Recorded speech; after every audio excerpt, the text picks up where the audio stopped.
POCSO case ತನಿಖೆ ಆರಂಭಿಸಿದ್ದ ಮಾರಿಹಾಳ್ ಠಾಣೆ ಪೊಲೀಸರು ಆರೋಪದಲ್ಲಿ ಹುರುಳಿಲ್ಲ ಅಂತ ಬೆಳಗಾವಿ ಪೊಲೀಸ್ ಕಮಿಷನರ್ಗೆ ಇವತ್ತು ಬಿ ರಿಪೋರ್ಟ್ ಸಲ್ಲಿಸಿದ್ದಾರೆ. ಇದರ ನಡುವೆ ಕೇಸ್ ದಾಖಲಿಸಿದ್ದ ಬಾಲಕಿ ತಾಯಿ ಕೂಡ ಕೇಸ್ ವಾಪಸ್ ಪಡೆದಿದ್ದಾರೆ. ನಾವು ಕೂಡ ಕನ್ನಡಿಗರೇ, ಈ ವಿಚಾರ ಇಲ್ಲಿಗೆ ನಿಲ್ಲಿಸಿ ಬಿಡಿ ಅಂತ ಮನವಿ ಮಾಡಿದ್ದಾರೆ.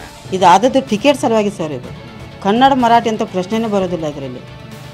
ಹಿಂಗಾಗಿ ನಮಗೆ ಬೇಜಾರಾಗಿ ನಾವು ಈ ಕೇಸ್ ವಾಪಸ್ ತಗೊಳ್ತೀವಿ. ಇನ್ನು ನಾರಾಯಣಗೌಡ ನೇತೃತ್ವದಲ್ಲೂ ಹೋರಾಟ ತೀವ್ರಗೊಂಡಿತ್ತು. ಚೆನ್ನಮ್ಮ ಸರ್ಕಲ್ ವರೆಗೂ ಪ್ರತಿಭಟನಾ ರ್ಯಾಲಿ ನಡೆಸಿದವರು ಅಲ್ಲೇ ಠಿಕಾಣಿ ಹೂಡಿದ್ರು. ಈ ವೇಳೆ ಸ್ಥಳಕ್ಕೆ ಬಂದ ಪೊಲೀಸ್ ಕಮಿಷನರ್ ಯಡಾ ಮಾರ್ಟಿನ್ ತಪ್ಪಿತಸ್ಥರ ವಿರುದ್ಧ ಕ್ರಮ ಕೈಗೊಳ್ಳುತ್ತೇವೆ ಅಂತ ಭರವಸೆಯನ್ನ ನೀಡುತ್ತಿದ್ದಂತೆ ಹೋರಾಟ ಕೈಬಿಟ್ಟಿದ್ರು. ಇನ್ನು ಬೆಳಗಾವಿಯ ಸಚಿವರು, ಶಾಸಕರು ಸೇರಿದಂತೆ ಜನಪ್ರತಿನಿಧಿಗಳ ವಿರುದ್ಧ ಹರಿಹಾಯ್ದ್ರು. ನಿಮ್ಮ ರಾಜಕೀಯ ತೇವಲು ತೀರಿಸ್ಕೊಂತ ಇದ್ರೆ ನಿಮಗೆ ಬೆಳಗಾವಿಯ ಕನ್ನಡಿಗರ ರಕ್ಷಣೆ ಮಾಡೋಕ್ಕಾಗಲ್ಲ ಅಂದ್ರೆ ಒಂದು ಕ್ಷಣ ನಿಮ್ಮ ಮಂತ್ರಿಗಿರಿಯಲ್ಲಿ ಇರ್ಲಿಕ್ಕೆ ಲಾಯಕ್ಕಿಲ್ಲ.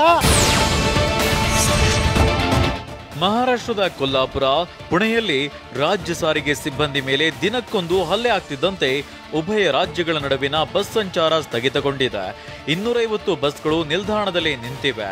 ಇದರ ನಡುವೆ ಕರ್ನಾಟಕ ರಾಜ್ಯ ರಸ್ತೆ ಸಾರಿಗೆ ನೌಕರರ ಕೂಟ ಕೂಡ ಎಂಇಎಸ್ ಪುಂಡರ ವಿರುದ್ಧ ಪ್ರತಿಭಟನೆ ನಡೆಸಿತ್ತು.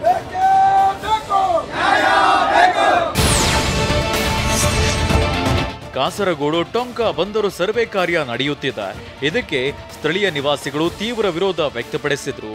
ಇದರಿಂದ ಎಚ್ಚೆತ್ತ ಜಿಲ್ಲಾಧಿಕಾರಿಗಳು ಭಾವಿಕೇರಿ ಪಂಚಾಯಿತಿ ಕೇಣಿ ಗ್ರಾಮದಲ್ಲಿ 3 ದಿನಗಳ ಕಾಲ ನಿಷೇಧಾಜ್ಞೆ ಜಾರಿಗೊಳಿಸಿ ಆದೇಶ ಹೊರಡಿಸಿದ್ದಾರೆ. ಇಂದು ಸಂಜೆ 6ರಿಂದ ಫೆಬ್ರವರಿ 28ರ ರಾತ್ರಿ 9ರವರೆಗೆ ನಿಷೇಧಾಜ್ಞೆ ಜಾರಿಗೊಳಿಸಲಾಗಿದೆ. ಹೊನ್ನಾವರ ತಾಲೂಕಿನ ಗ್ರಾಮ ಕಾಸರಗೋಡು ವ್ಯಾಪ್ತಿಯಲ್ಲಿ ಇವತ್ತು ಮಾತ್ರ ನಿಷೇಧಾಜ್ಞೆ ಇರಲಿದೆ.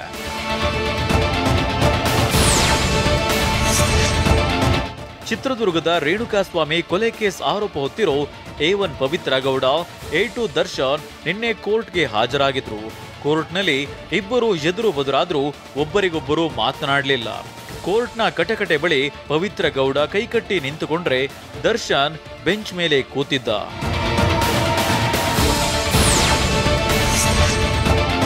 ಕೋರ್ಟ್ನಲ್ಲಿ ವಿಚಾರಣೆ ವೇಳೆ ದರ್ಶನ್ ಪರ ವಕೀಲರು ಸ್ಫೋಟಕ ಆರೋಪ ಮಾಡಿದ್ರು. ದರ್ಶನ್ ವಿರುದ್ಧ ಅಪ್ರೂವರ್ ಆಗುವಂತೆ ಇತರೆ ಆರೋಪಗಳಿಗೆ ಒತ್ತಡ ಹೇರುತ್ತಿದ್ದಾರೆ ಅಂತ ವಾದಿಸಿದ್ರು. ಈ ವೇಳೆ ಜಡ್ಜ್ ಜೈಶಂಕರ್ ಅಪ್ರೂವರ್ ಆಗಲು ಕೋರ್ಟ್ ಅನುಮತಿ ಬೇಕು, ಒತ್ತಡದಿಂದ ಮಾಫಿ ಸಾಕ್ಷಿಯಾಗಿ ಮಾಡಲಾಗದೆಂದು ಅಭಿಪ್ರಾಯವನ್ನ ವ್ಯಕ್ತಪಡಿಸಿದ್ದಾರೆ.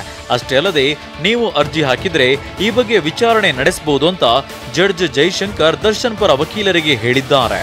ಒಂದಷ್ಟು ಜನ ಅಂದರೆ ಪೊಲೀಸರು ಅಂತ ಹೇಳಿಕೊಂಡು, ಆಮೇಲೆ ಒಂದಷ್ಟು ಜನ ವಕೀಲರು ಅಂತ ಹೇಳಿಕೊಂಡು ಅವ್ರಿಗೆ ನೀವು ಈ ಪ್ರಕರಣದಲ್ಲಿ ಮಾಫಿ ಸಾಕ್ಷಿ ಆಗಬೇಕಾಗುತ್ತೆ ಅಂತ ಹೇಳಿ ಅವ್ರಿಗೆಲ್ಲ ಬೇರೆ ಉಳಿದಂಥ ಒಂದಷ್ಟು ಜನ ಆರೋಪಿಗಳಿಗೆ ಹೆದರಿಸ್ತಾ ಇದ್ದಾರೆ.